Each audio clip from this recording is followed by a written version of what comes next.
One day I'm in a pretty positive mood. Next day I want to slit my own wrists.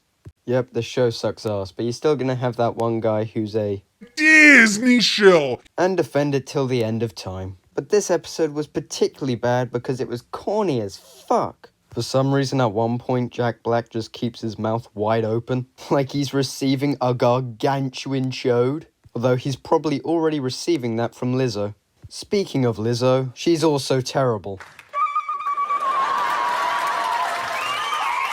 Honestly, I'm surprised there wasn't a post-credit scene where Lizzo and Bo-Katan were twerking while playing the flute, similar to another show I have seen.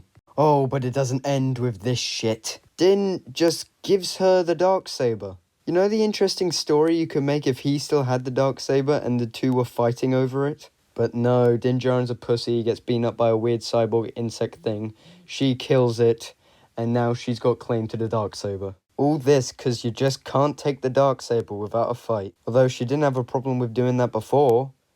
In fact, no one had a problem with her doing that before. So why is it a problem now? Also, what was with that whole romance thing at the start? It was really corny again. Like, what is it with this show and just being really cringe is the only way I can describe it. Like, step aside Romeo and Juliet.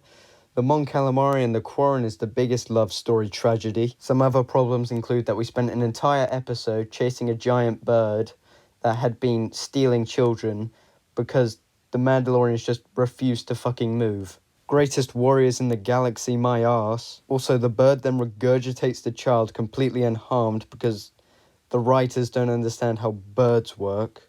That child should have been a mess of blood and guts, with maybe a Mandalorian helmet. Also, why does the armorer all of a sudden believe Bo-Katan about the mythosaur despite being given no more evidence and seemingly not believing her before? Also, what's the bullshit about her walking both ways that she just pulled out of her ass all of a sudden?